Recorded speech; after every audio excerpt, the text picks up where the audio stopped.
Randy. Oh, sorry, you're muted. Oh. How are you? Good, how are you? Nice to see you. Yeah, you too. I don't know if Hannah got in touch with you. She's having internet trouble, so I'm gonna moderate the class and stream. Do you want me to start letting people in? Sure, let's do it.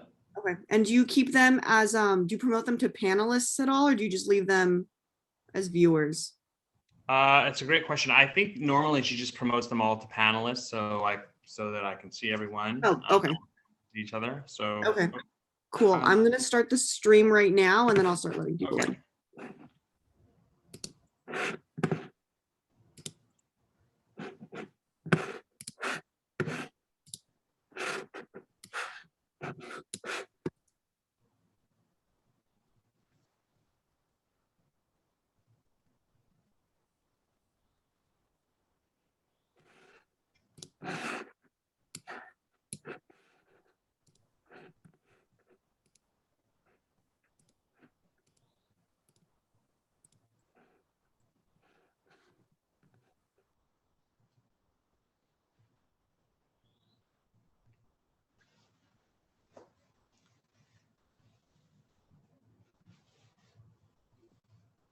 Hello again. Nice to see everyone.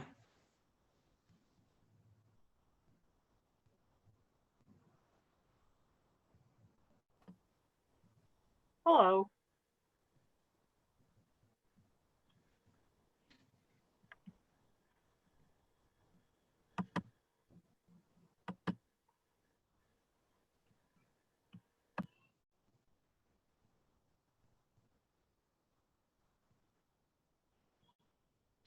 Okay, well, it's 12:02. I imagine some more people will trickle in as we go on, but there is certainly a lot to cover today, so we will jump right in, if that works for everyone. Oh, we'll wait. I see a couple more people popping in.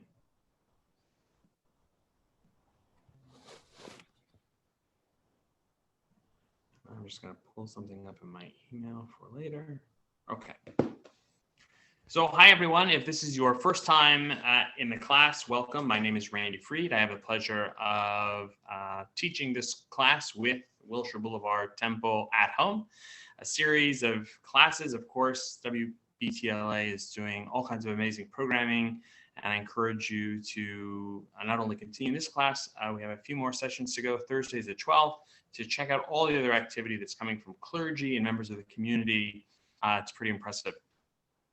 So I'm going to share my screen and we will get the ball rolling.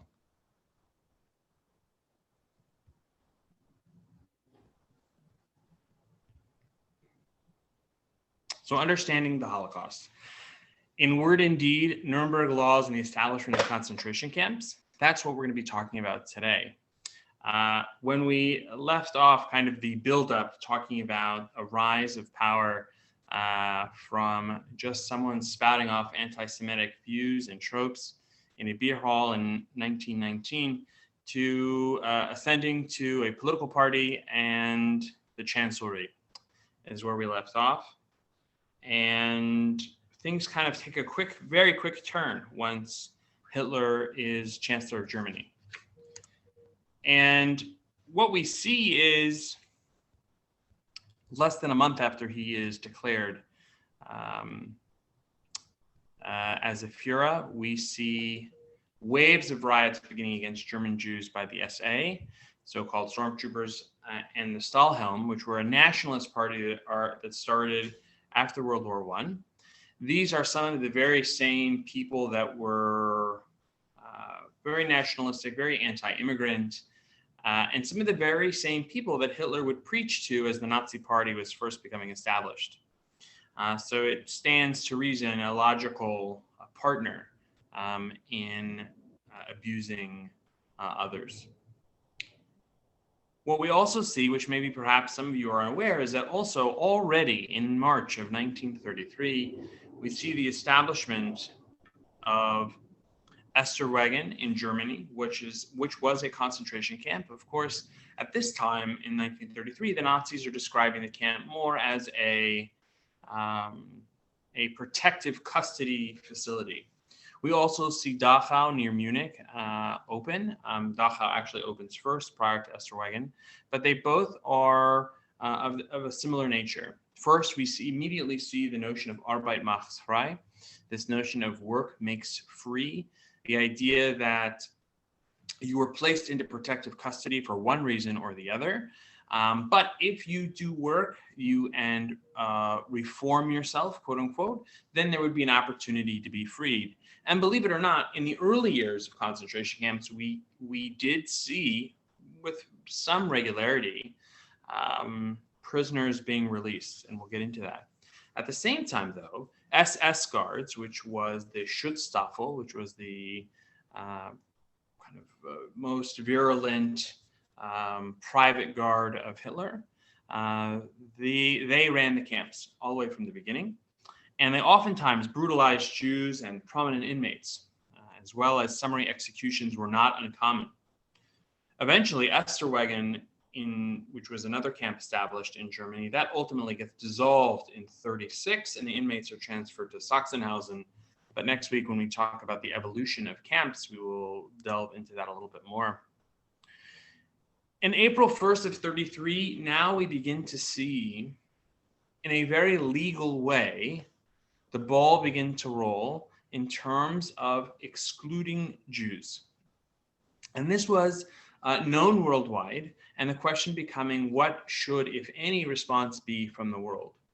We know, just to put things into perspective, what's happening at home in America. We see that Franklin Roosevelt becomes president, and he, of course, will remain president throughout the Holocaust. And also, there is a rise of anti-Semitism, not just in Germany, but that is emanating throughout the world. Joseph Goebbels, who becomes the minister of propaganda, very famously said, if you tell a lie big enough and keep repeating it, people will eventually come to believe it. I think that, sadly, he was right. He is right. And we have seen how misinformation can be passed as factual, even today, and that it is believed at its face value. But these laws slowly continue to come in. So after April 1st, a law barring Jews from working as lawyers and in other traditional businesses. We see on April 7th, a week later, Hitler approves a decree banning Jews and non-Aryans from the practice of law, other jobs, the civil service. Jewish government workers are forced to retire. I will say in the very early beginning, we still see every now and then, as these rules come in, we do see some exceptions, because someone might say, hey, I have the Iron Cross I was awarded, or other medal was awarded during World War I, I'm a veteran.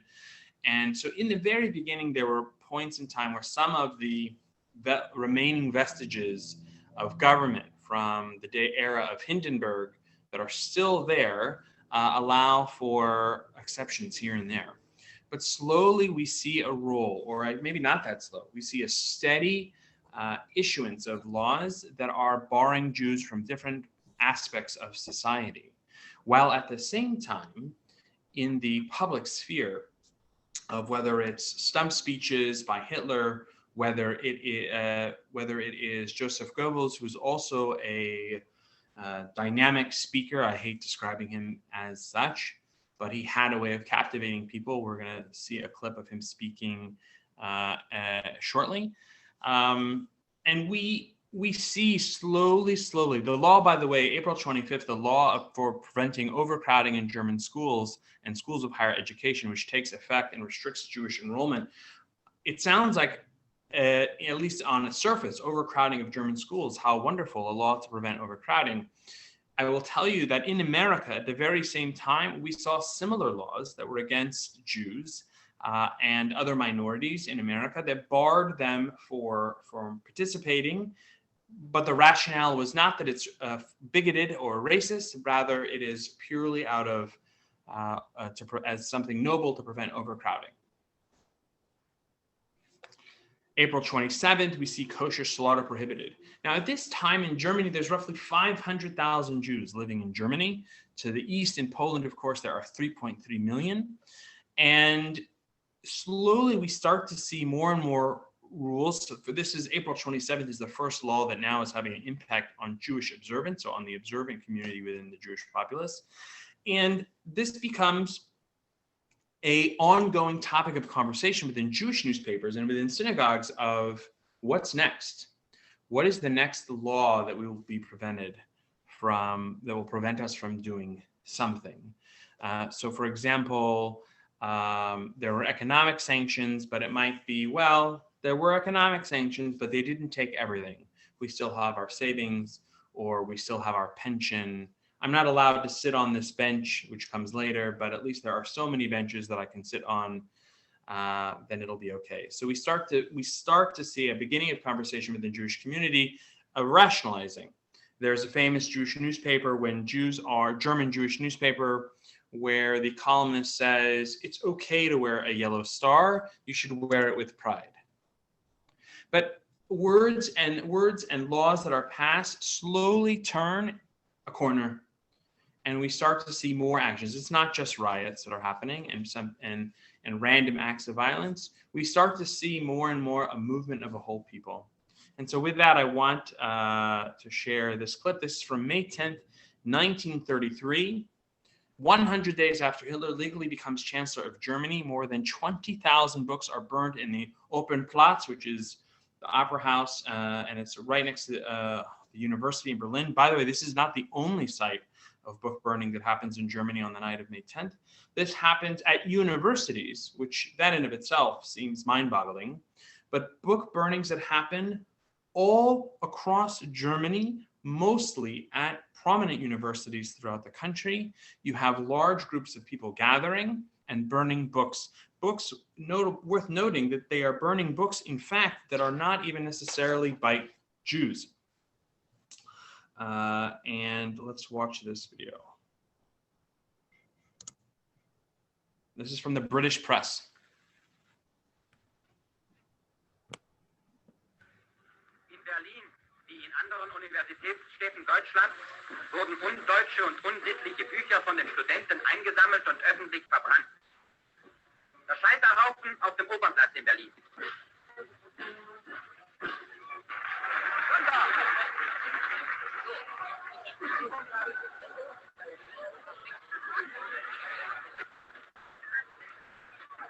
Reichsminister Dr. Goebbels spricht zur Jugend. Meine Kommilitonen, deutsche Männer und Frauen, das Zeitalter eines überspitzten jüdischen Intellektualismus ist nun zu Ende. Der Durchbruch der deutschen Revolution hat auf dem deutschen Weg wieder die Gasse freigemacht. Und der kommende deutsche Mensch wird nicht nur ein Mensch des Buches, sondern auch ein Mensch des Charakters sein. Und dazu wollen wir euch erziehen. Jung schon den Mut zu haben, dem Leben in die erbarmungslosen Augen hineinzuschauen. Die Furcht vor dem Tode zu verlernen, um vor dem Tode wieder Ehrfurcht zu bekommen. Das ist die Aufgabe dieses jungen Geschlechts. Und deshalb tu dir gut daran, um diese mitternächtige Stunde den Ungeist der Vergangenheit, den Flammen anzuvertrauen. Das ist eine starke, große und symbolische Handlung. Eine Handlung, die vor aller Welt dokumentieren soll. Ihr singt die geistige Grundlage der Novemberrepublik zu Boden. Aber aus diesen Trümmern wird sich siegreich erheben der Phönix eines neuen Geistes.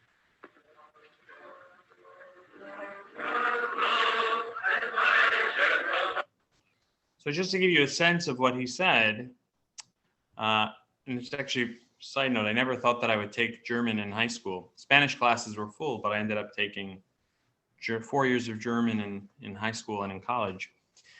And what he's saying, for those who don't speak German, is he's saying the age of an overly refined Jewish intellectualism has come to an end, and the German Revolution has made a road clear again for the German character. This revolution came not from above, it broke out from below. It is therefore, in the best sense of the word, the fulfillment of the will of the people. Here stands the worker by the professional, the student by the soldier and young workers, and here stands the intellectual with the proletarian. In the last 14 years, comrades, as you have been forced in silent shame to suffer the humiliations of the November Republic, he's referring to the Weimar Republic, the libraries became filled with the trash and filth of the Jewish asphalt literatures. Let it be an oath illuminated by many flames. Heil to the nation and our leader Adolf Hitler. From these ashes there will arise the phoenix of a new spirit. 100 years earlier, almost to the month, there was a German philosopher by the name of Heinrich Heine who said the following: where books are burned, in the end people will be burned. We see clear as day, in looking backwards at least, that all of the laws that are just starting to roll out at this point, 14 years of a slow, steady diet of lies, of vilification, an entire country that started in a party and an ideology that was deemed in 1919 as extreme right and something that would pass. Oh, it's crazy. It'll pass. You're overreacting. By 1933, had taken hold of the country. In July of 1933, the Nazi Party is made Germany's only legal party. Now, what's fascinating about this is they actually continue to hold elections, and surprise, the Nazis win. They win more seats and more seats. Of course, they would win more seats because they were the only party you could vote for. And we start to see more rules, more laws. The law regarding revocation of naturalization and the annulment of German citizenship strips German citizenship from Eastern European Jews living in Germany. I want you to think about, just put it in our own American experience. Perhaps some of you in this class watching now, or we all know someone that immigrated from somewhere. Imagine if suddenly by law, you were no longer a citizen, and the rights that are afforded to you, and this is something we'll get into, especially when we talk about the evolution of camps and how Nazi Germany spreads once the war officially gets going, that first things are done legally in a legal framework, which has certain ramifications and can be challenged in a legal framework. But what happens when suddenly, if you are an individual whose legal rights cease to exist, what becomes your recourse, right? If someone breaks into our house right now, God forbid, what do? We call the police. But what if suddenly you didn't have a right to call the police? What if your property was no longer your property? How would you respond? We start to see the law of prevention of offspring with hereditary diseases. This provides for sterilization of unfit parents and potential parents. And this law is endorsed by the American Eugenics Society. Again, this is a period of eugenics, this idea that anyone who is not fit or perfect, or someone who perhaps is born with some form of disorder, ranging, right? Whether it's something serious like cerebral palsy, or just perhaps, let's say someone is born with an extra finger or a webbed toes. This could be potentially a rationalization to sterilize parents from being able to have future children. Just think about the barbarity here. This is also something that begins to be used as a legal framework to justify sterilizing Jews, not just the mentally ill. And we see this outline of exclusion kind of just continue over and over and over again. We see September 22nd, 1933, German Jews are banned from the fields of journalism, art, literature, music, broadcasting, and theater. A week later, they're forbidden from farming, few days later, the editor law calls for racially pure journalism and forces the dismissal across Germany of Jewish reporters and publishing executives. So the difference between October 4th and the 22nd is that the first law was rather broad. And so you had some people, again, trying to carve out how they could justify that they would be allowed to remain in their profession of journalism. And this was an additional law to close any loopholes or anything that was missed in the first iteration, September 22nd.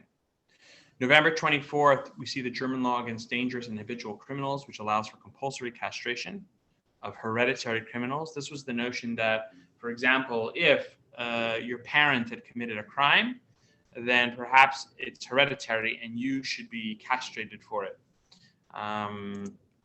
January 1st, 1934, the Nazis removed Jewish holidays from the official German calendar. April 1st, 1935, anti-Jewish legislation in the Saar region is passed. This is a region that Germany eventually recaptures. It had lost in World War I. And we see, right, in Germany, in the individual states, we see ripple effect of these national laws and then these laws being reiterated on the local level. Jews may no longer display the German flag. Jews were not able, even if a Jew had fought for Germany, had lived there for centuries, they were not good enough.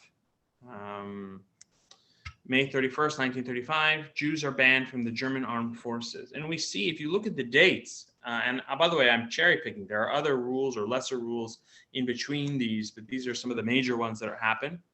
September 15th becomes a big transition point where it's first of the kind of official Nuremberg laws that are passed, which have to do with citizenship. So the Reich citizenship law and the law of protection of German blood and honor. Now we're getting into how do we define a Jew? Who's a Jew? I want you to think about this the next time perhaps you're arguing or having a conversation with your own friends or family about who's Jewish. Are they Jewish? How Jewish are they? How do we define a Jew? Jews as ourselves, we struggle with this question. The Nazis, for the purposes of exclusion and of persecution, came up with a formula.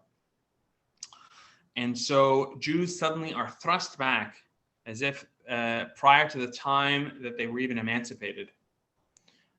Jewish citizens Jews cannot be German citizens. They cannot marry non-Jews. The law even gets into Mischling, which is a half-breed. Not a fan of the phrase, but in other words, what if you had a non-Jewish mother and a Jewish father and had been raised Jewish? Well, then you were considered a half-blood. You were still not allowed to mingle with non-Jews. In fact, even at this time as well, we start to see that Hitler, wanting to encourage German marriage, offers loans, free loans basically, to Germans wanting to marry other Germans that were not Jewish, to help get families started and get families procreating. There's something actually that Hitler did a lot of. Hitler knew that there was a whole generation of disaffected youth that weren't able to get married, as I talked about last week. They weren't able to connect. And Hitler amazingly knew that for many of these people, they were looking for a father figure, or they were looking for something to belong to, because many were out of work and didn't have a sense of purpose. And his whole, the whole movement gave these wayward people reason to exist. October 18th, 1935, German government introduces an anti-Semitic law for the protection of hereditary health of the German people. So now this is a rationale. We have to protect the Germans from the Jews, that the Jews not only are they usurpers, not only are they taking advantage of democracy, and liberalism. These are both also claims that Hitler states the Jews invented democracy as a way of usurping the natural order so they can gain the upper hand. But now it wasn't just that. It was more devious than that. It was that Jews presented, from a genetic standpoint, a threat to the German people. In November 14th, 1935, the national law of citizenship is instituted throughout Germany. And this is where we define a Jew. And so the Jew is that if you have Jewish grandparents, even if you weren't a practicing Jew, and let's say you were even baptized, you would be defined as a Jew, and therefore all of the laws against Jews would apply to you. And these laws, one after another, we see are slowly tightening, or not so slowly, are steadily tightening the noose around the Jews of Germany. And again, at the same time, we're seeing a number of laws following suit. 35 to 38 Poland models its policy regarding Jews on that of Nazi Germany. And Jews are attacked throughout Poland. Tens of thousands of Polish Jews emigrate to Holland, France, Belgium, and Palestine. We see anti-Jewish riots erupt in Polish universities, where Jews are then forced to sit in special seats, kind of the Rosa Parks in the back of the bus. We see actually the same thing happening in Germany, where from 500,000 Germans, we start to see Jews emigrating out of Germany to some of the same countries, Holland, France, Belgium, Sweden, the UK, America in some cases, trying to flee. And we see that population dwindle. In fact, the Nazi Party, which even you will perhaps hear, depending on how far down the rabbit hole you go, where you will hear people say, no, Hitler wasn't anti-Semitic. He even planned and wanted to pay for and help ship Jews out to Palestine. Not exactly true, although there was, for a brief moment, the Nazis did put forward an idea of sending Jews to Palestine, which they did. The caveat, of course, is that you had to basically surrender all of your belongings and all of your financial holdings in order to leave. So what good would it be to leave if you left destitute, if you couldn't bring your money with you? And so moving forward, we see in 1936, we see a pogrom in a small town in Poland. And I wanted to share something musical because sometimes I think music and pictures have a way of connecting us to what's starting to happen all around. So Mordechai Gebertig is a Yiddish poet and songwriter who was from Krakow. He ends up dying in Krakow in the ghetto. And he wrote a poem and set it to music, although someone else wrote the music for him because he didn't know literally how to write music. And it is the song Esprent. For those of you who speak a little Mamaloshin or have been around Holocaust commemorations, you more likely than not have heard Esprent before. But I want to tell you before we listen to it, and we see these pictures about what the verbiage is, or what's being said. So Mordechai Gebertig, after seeing this pogrom in a small town, says the following. If I can I had it right here, I apologize. Of course, when I'm looking for it, I don't have it. There we go, I'm sorry. So Esprent, the lyrics you will hear are saying the following. It is burning, brothers, it is burning. Our poor little town, a pity, burns. Furious wind blows, breaking, burning, and scattering. And you stand around with folded arms, while you stand and look while our town burns. The tongues of fire have already swallowed the entire town. Everything surrounding it is burning, and you stand around while our town burns. You are the only source of help. If you value your town, take up the tools to put out the fire. Put out the fire with your own blood. Don't just stand there, brothers, with your arms folded. Don't just stand there. Put out the fire because our town is burning. And written in response to a pogrom of 36, this becomes an anthem in many ways for Jews at that time, and almost becomes prolific in what is predicting will happen in the years to come.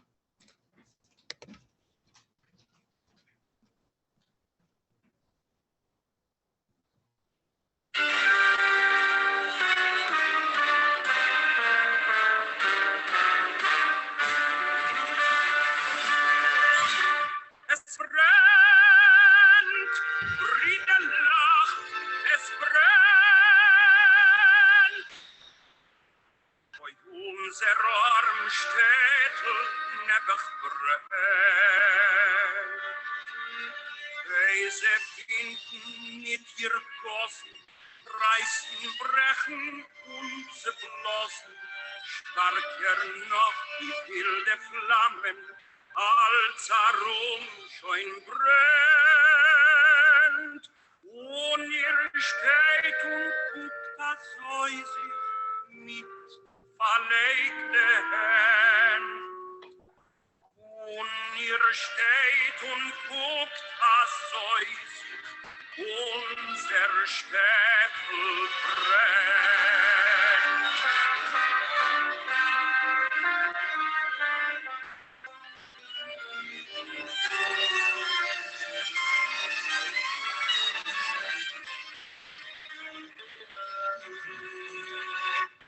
Es brennt, es brennt, unser Wormstädtel never brennt. Oben scheint die Feierzungen, das ganze Städtel eingeschlungen, und die Gläser bieten Hutchen, unser Städtel brennt.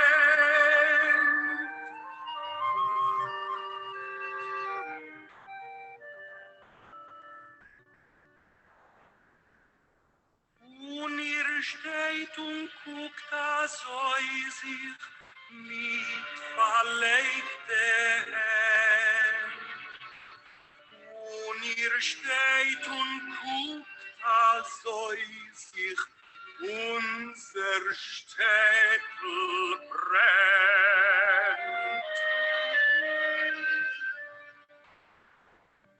Es brennt, Briderlach, es brennt. Die Hilfe ist nur in euch allein gewähnt. Oi, das Städtel ist euch teuer, nehmt die Kehlen, löscht das Feuer, löscht mit euer eigen Blut, beweist, dass ihr das kennt. Steht mit Brüder, Otta soll sich mit verlegte Hand. Steht mit Brüder, löscht das Feuer, unser Städtel brennt.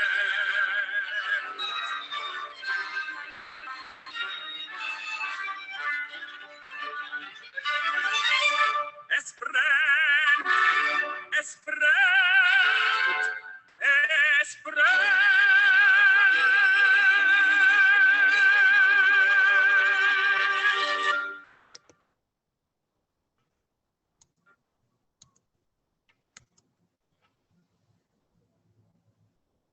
We continue to see a number of laws that pass. The sign on the right says Jews are not welcome here. March 3rd, 1936, Jewish doctors are denied the right to practice medicine at German government hospitals. They do still continue to work in Jewish hospitals.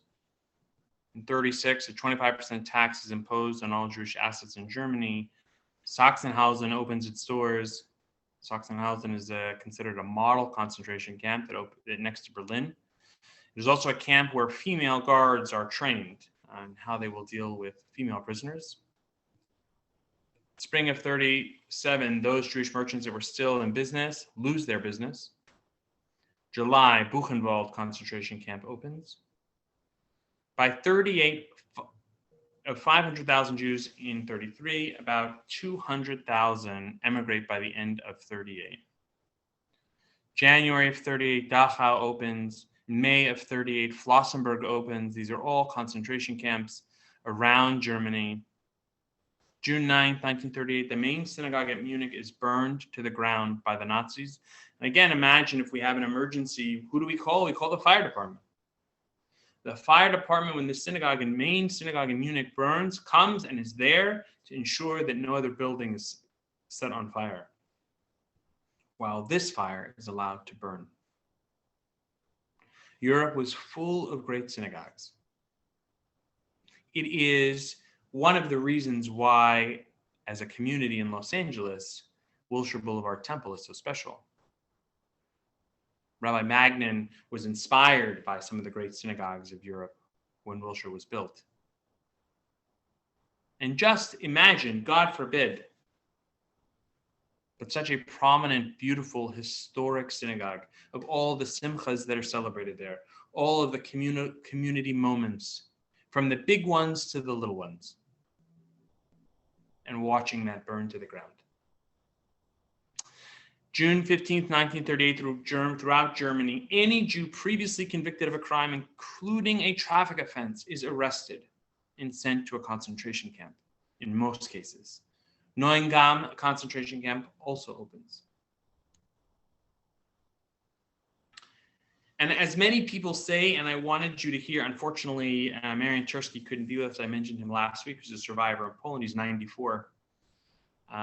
The next best thing I can do is there was something called Project 80, which was to say, after Kristallnacht, 80 years later, in the words of survivors,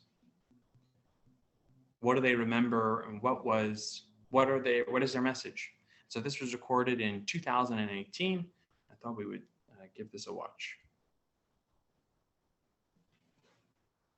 I realize how absolutely essential memories are. You know, we are who we are because of what we learn and what we remember. It's essential to our identity. It is our identity.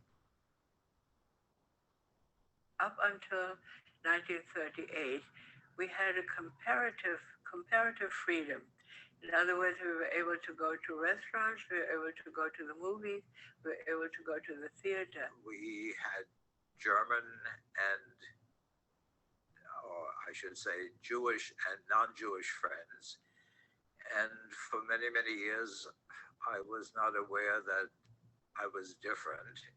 I was an enthusiastic Boy Scout and a student and interested in playing football. That's about it.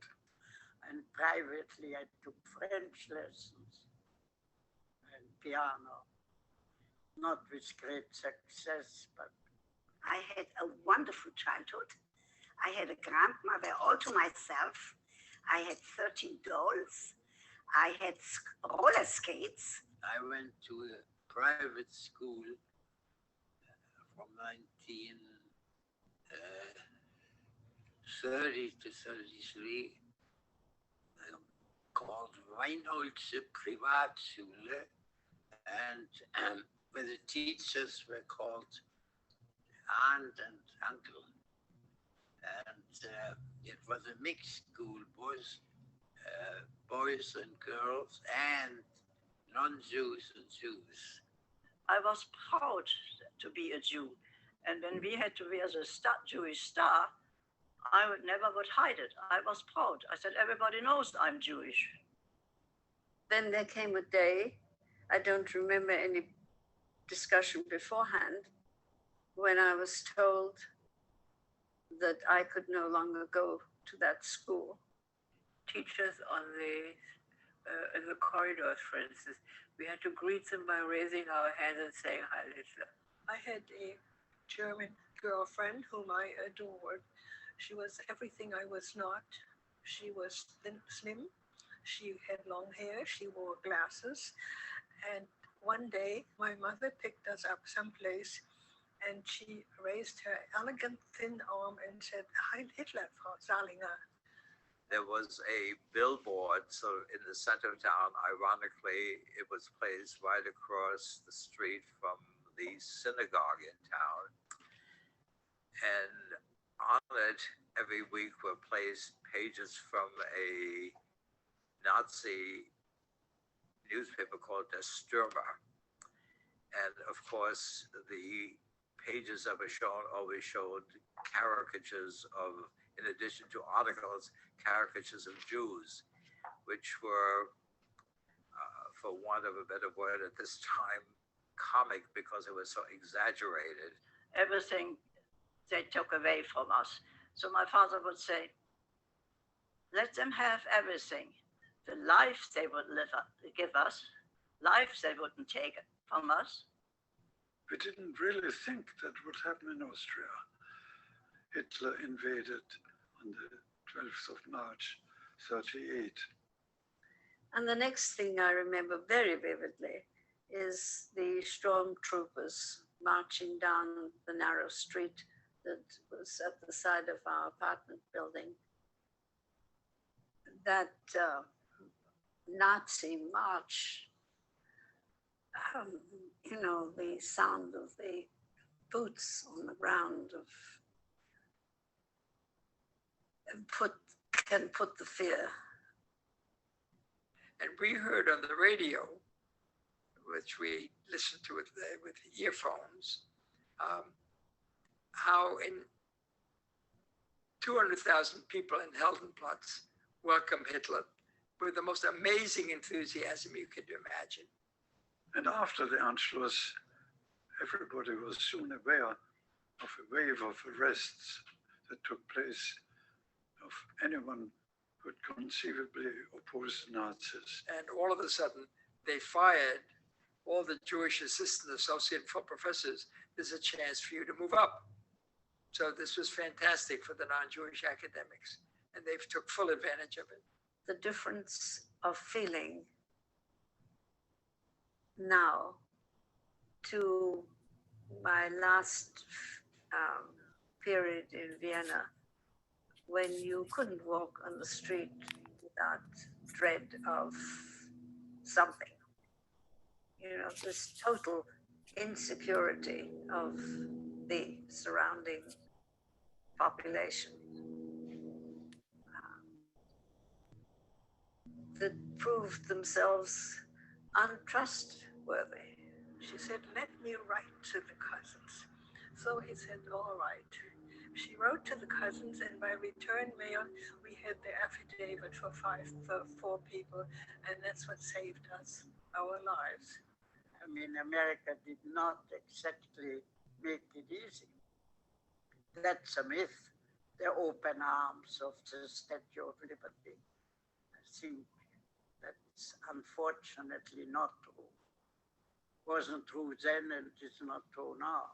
I recall that when we wanted to leave, people said to my mother, Mrs. Mosheim, this is not really goodbye. It's just temporary. We know you're going to be back within 6 months or so when all this blows over. And then, of course, came Kristallnacht, and that changed everything. I climbed through the window to see inside, and it was horrible. It was a sight I will never forget. Everything was burned. The Torah scrolls were just thrown into a bin, and they were half burned. The altar was burned. And I stood there, and I took off a little piece of the Torah, which was against the rules, and a little piece of the altar, and I pasted it into my siddur. And I hadn't realized how many stores had been Jewish stores. But they knew which ones were, and they just ransacked them. And that had happened during the night when we were sleeping. That morning, after the night of broken glass, the Nazis came to the apartment. There was no hitting. I do remember their big black boots. They told my father to get dressed and to go with him. And I do remember my grandmother. In those days, they had long skirts. I remember my grandmother taking out some money from the seam of her skirt, give it to the Nazi, and say, take good care of my son. My father then went outside and mounted a truck in front of the house. I couldn't see what was in the truck, but I could see him turning around, giving me a smile and a wave, and that was the last time I ever saw my father. I was selected to the last Kindertransport to Sweden in August of 1939. The Swedes saved my life by taking me in, right? Because if I hadn't gone to Sweden, ultimately I would have ended in a gas chamber. Somebody had the bright idea of having all the kids in the train sing a certain Austrian folk song, muss sie denn zum Städtle hinaus, which means, must I leave my little town? And I see the comfortable demeanor of the people who are sitting there. You know, they're enjoying life. They feel connected. They feel this is where they come from. This is what they are. This is where they want to be. And this kind of feeling has been taken away from me. I think people never learn. It's still going on in the world what shouldn't be. Truth is that the greedy, power crazy people have to be watched early on. The fact is that under the right circumstances, you can make people believe in anything because there's a tribal instinct in us. We want to belong. We want to belong to a group. We want to be suspicious of people who are different or come from a different place. And that can be exploited by political parties, by demagogues of any kind. The only protection is to have a very strong democratic tradition.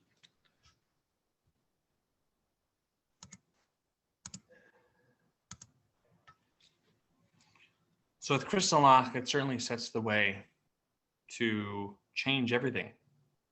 Hundreds of synagogues are burned, more than 7,000 Jewish businesses are looted without the intervention of the police. Jewish cemeteries are desecrated, 91 Jews are killed, 30,000 Jews are arrested and sent to Dachau, Buchenwald, and Sachsenhausen. And ironically, Jews are blamed for the pogrom, and they had to also pay for the damages to their own businesses and institutions. They were fined 1 billion Reichsmarks, which the equivalent was at that time was $400 million. It showed that no Jew, any Jew who felt that perhaps this would blow over, and if they just were inconvenienced, they could survive, this proves beyond the shadow of a doubt that that was not possible. And we know less than a year later, as the Allies had tried to appease Adolf Hitler in Nazi Germany, the war nevertheless begins on September 1st, 1939, when Germany invades Poland and Britain declares war.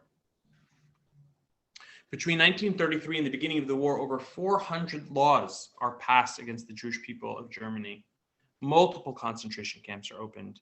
And upon the takeover of Austria, the Czech Republic, and Poland, the first ghetto is established in October of 1939. And we know as countries begin to fall, in just a couple of years away from 1939, we see ghettos all across Europe. And it's worth noting that by the end of the war, the Germans will establish over 1,100 ghettos. Now, some ghettos may be small and spontaneous. Excuse me.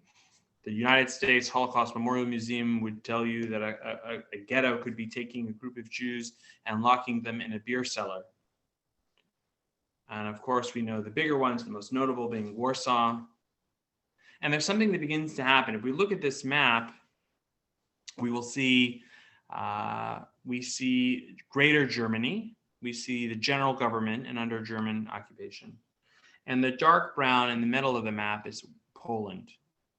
And some of the lighter tan is technically Poland as well, but initially under Russian occupation. And the Germans are there, but Einsatzgruppen, which are killing squads, and we can get into that a little bit. This is before any death camps are, quote unquote, death camps are operating. but you see ghettos everywhere. And in fact, most people don't realize this, but from these ghettos, we already see murder on a mass scale of Jews, and it's murder by bullets. Over 1 million Jews will be murdered by the time the Wannsee Conference happens in places like Auschwitz and Treblinka and Chelmno and Belzec. These Operation Reinhardt camps, these death camps, these Vernichtungslager camps, before they even come online, over 1 million Jews will be murdered by bullets. And this becomes the end of what we know as Eastern European Jewry. And in large part, because if you see the areas that are called general government or under German occupation, these are areas where laws cease to exist. The laws that exist are made up by the Nazis, and those Jews living in those places, the very things that they could cleave to for protection are evaporated. And that is, I'll stop sharing. That is today's presentation. I see, I'll jump right in the chat. I see, thank you for the compliment. Yes, Jen, previous classes are online. More volume, I apologize. Oh, was the audio bad? I was not loud enough. I apologize. This will be a couple of people saying that. But beyond that, any thoughts, comments, questions, observations in our last remaining time? Just feel free to unmute yourself if you have something to say. Actually, can I ask you, and thank you for this fabulous class. I'm so glad I can catch up. It's Jennifer. Looking back, how do you feel about how important was it that you learned German in your Holocaust studies and to follow? Sure. I initially wanted to take Spanish, but the Spanish classes were all full, so I wasn't initially that enthusiastic about learning German. Right.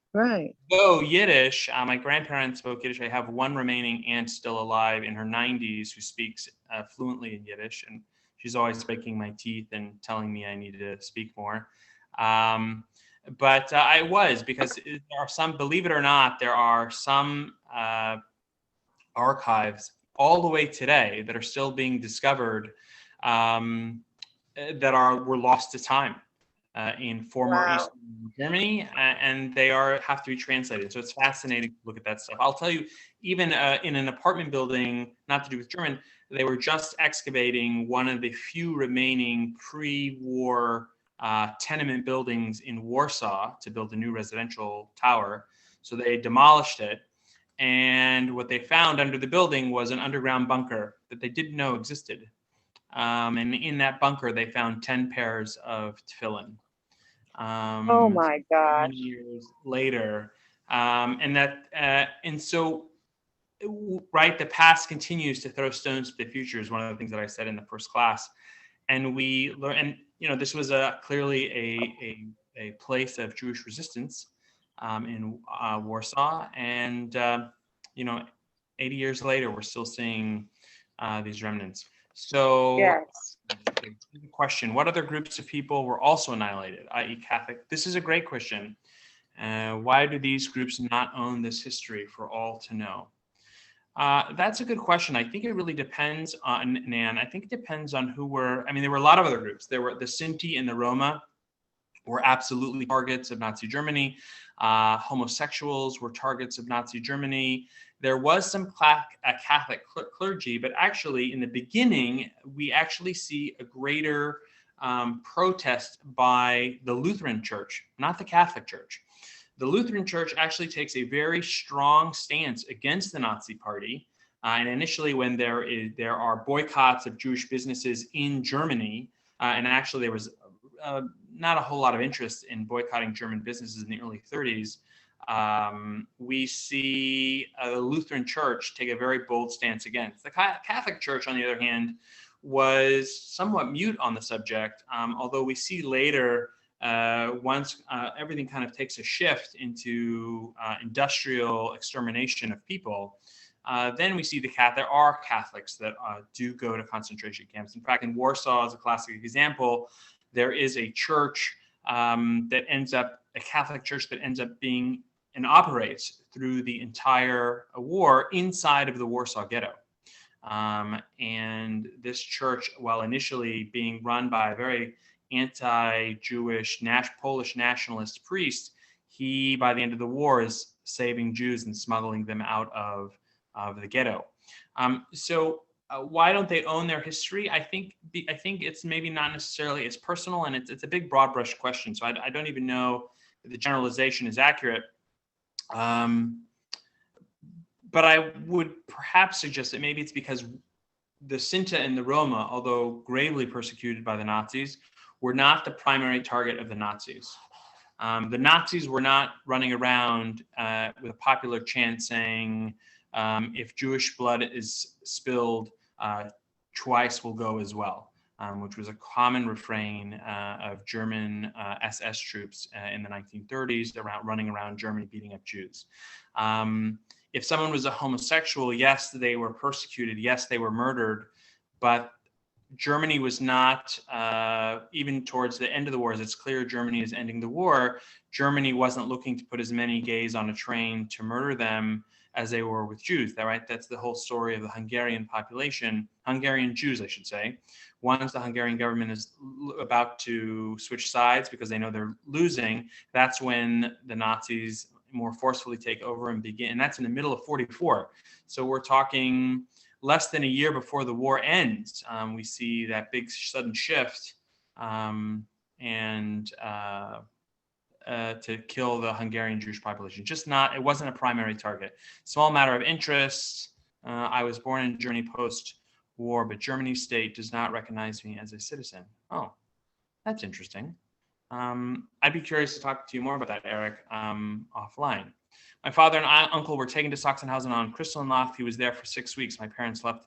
Oh, Marion, this is a very interesting story. So the 30,000 that are arrested, and as I said, go to Sachsenhausen and go to Dachau.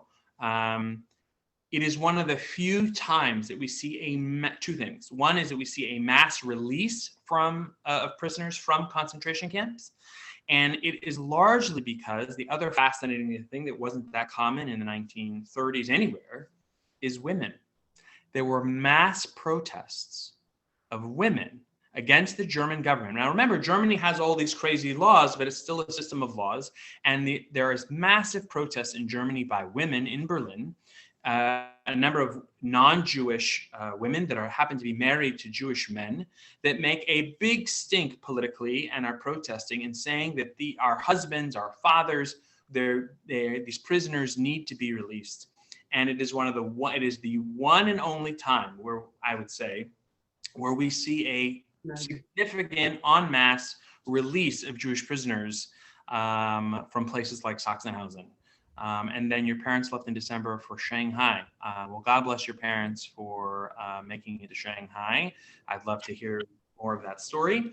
With that, any other comments or questions? Was Hitler's idea of sending Jews to Palestine ever discussed with Arabs and the English? Yes, it was. The Arabs didn't like it. In fact, when some German ships get there, the Arabs start rioting and killing Jews.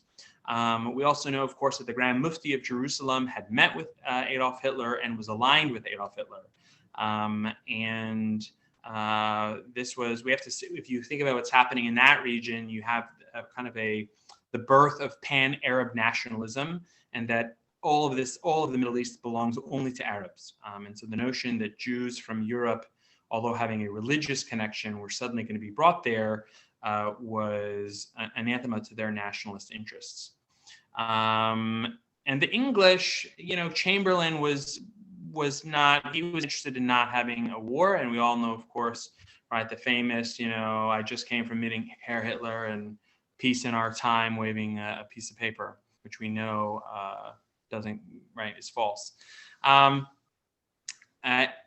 Thanks so much. These are great questions. Of course, I'm always happy to discuss this and other topics further for anyone who wants to hang around. But of course, our class is over now. I hope you'll join us next week. And thanks for coming. Thanks for spending an hour of learning. Next week, we'll be talking about kind of the evolution of concentration camps, how concentration camps move from just being detention, quote unquote, detention centers, or as Hitler begins to call them, or Himmler, I should say, calls them re-education centers, how they move from being that to being places of mass extermination. And we'll look at a few different examples of camps. Yes, happy Purim to all. I hope all of you look at Purim even in a new light tonight. Purim is a time when we celebrate the fact that there once was in our time, and sadly more than once, someone who wanted to murder us all because we were different. So we can celebrate being different, hopefully also recognizing that there are people in our midst today that are different than us, and that's okay. They too should be celebrated. I wish you all a happy, healthy Purim. And of course, Wilshire will appreciate me saying this. It's also a time of charity for those who can give to your community. They're doing amazing work in challenging times. Thanks so much. I hope to see you next week. Thank you. Thank you. Thank you for today. See you next week. Thank you. Great class. Really interesting. Can you hear us? Did you? Yeah. Okay. Thank you so much. Great class.